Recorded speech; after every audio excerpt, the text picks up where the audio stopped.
Verma jewellery house Nalagarh व वर्मा आभूषण भंडार बद्दी चक्का रोड नियर बिग बाजार की ओर से क्षेत्रवासियों और प्रदेशवासियों को दीपावली के पर्व की हार्दिक शुभकामनाएं। हम दुआ करते हैं भगवान से यह त्योहार आपके लिए खुशियां लेकर आए।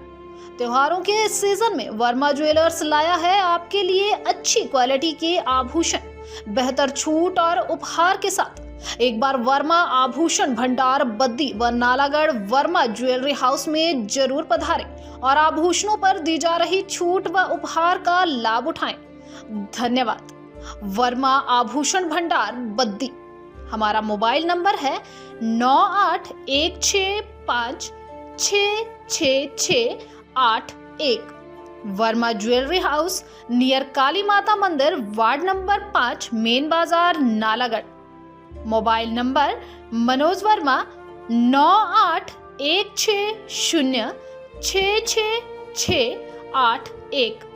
अलका वर्मा 9816666681। हमारी ओर से इस दीपावली पर्व तक डायमंड पर 30% तक की छूट दी जा रही है और हॉलमार्क ज्वेलरी लेबर पर भी 30% की छूट दी जा रही है। आएं और हमारी इस स्कीम का लाभ उठाएं।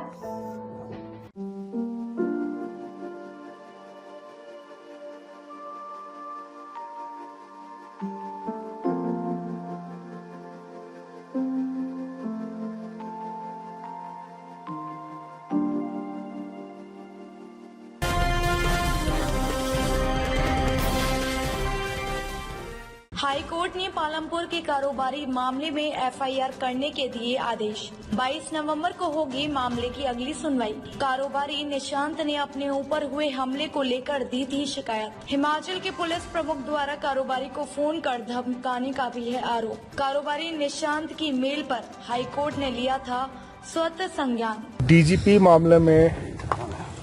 मामला तो नहीं कहूँगा, निशांत शर्मा के मामले में हाई कोर्ट ने एक स्वतः संज्ञान लिया था court on its own motion petition पर, जिसमें हाई कोर्ट ने हमसे स्टेटस रिपोर्ट मांगी थी। आज 2 शिमला एसपी और कांगड़ा एसपी ने उसमें स्टेटस रिपोर्ट फाइल की। उस पर जो भी इन्वेस्टिगेशन किया गया और निशांत शर्मा की जो कंप्लेंट थी उसको स्टेटस रिपोर्ट को माननीय न्यायालय के समक्ष रखा गया तथा माननीय उच्च न्यायालय ने सबसे पहले प्रश्न किया कि क्या आपने इस मामले में एफआईआर दर्ज की है। हमने न्यायालय को बताया कि जो फैक्ट्स कंप्लेंट में लिखे गए थे और जो उसके तथ्य हैं उनकी छानबीन कर हम स्टेटस रिपोर्ट न्यायालय के समक्ष रख रहे हैं। तो मामले में न्यायालय का मत था कि आरती वाले केस में सुप्रीम कोर्ट ने स्पष्ट किया है कि जब भी कोई व्यक्ति कंप्लेंट करता है तो उसकी कंप्लेंट तुरंत एफआईआर में दर्ज होकर उसकी जांच होनी चाहिए और उसके पश्चात आगे की कार्रवाई होनी चाहिए।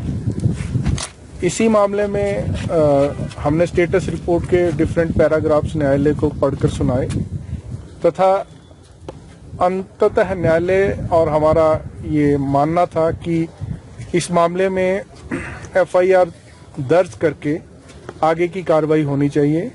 न्यायालय ने इस मामले में एक एडवोकेट, सीनियर एडवोकेट अपॉइंट किए हैं जो कोर्ट कंप्लेनेंट की पैरवी करेंगे। न्यायालय की तरफ से न्यायालय के मित्र अपॉइंट किए गए हैं।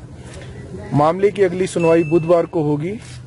तब तक हमने न्यायालय को ये एश्योर किया है कि इस मामले में कांगड़ा में, क्योंकि सारा इंसिडेंट कांगड़ा में हुआ है, उसकी कंप्लेंट कांगड़ा में आई, वो पहले एसपी कांगड़ा के पास तुरंत पहुंचा और इसलिए इस मामले में कांगड़ा में एफआईआर दर्ज करके बुधवार तक न्यायालय में अगली स्टेटस रिपोर्ट फाइल की जाएगी। नजर आए, देखिए, ढिलाई बरतने और नहीं बरतने की ऐसी कोई बात नहीं है। कोर्ट ने ये कहा कि जब कंप्लेंट किसी ने दी है और उसने अपनी कंप्लेंट में लिखा है कि मुझे लाइफ टू थ्रेट है, उसने अपनी कंप्लेंट में लिखा है कि मेरी सुरक्षा की जिम्मेवारी प्रदेश सरकार की और मैं प्रदेश में असुरक्षित महसूस कर रहा हूं।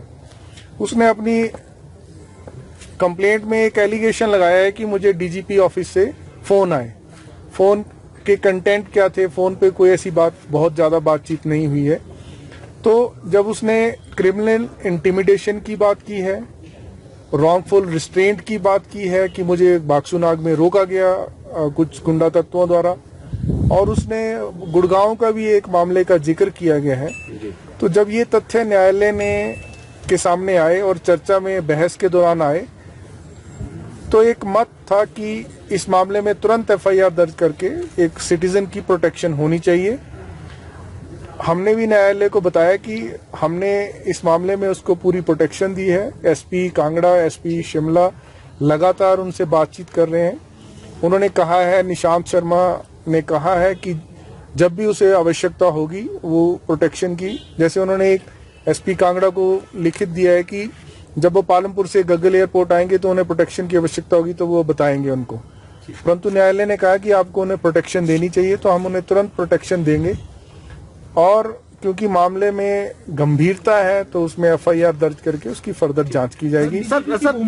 थोड़ा सा सरल, देखिए सरल भाषा में ऐसा है कि जब आर्ग्यूमेंट्स के बाद सरकार की मेरी तरफ से एश्योरेंस दी गई है कि हम इस मामले में एफआईआर दर्ज करेंगे। इनकी भूमिका पर न्यायालय में कोई चर्चा नहीं हुई।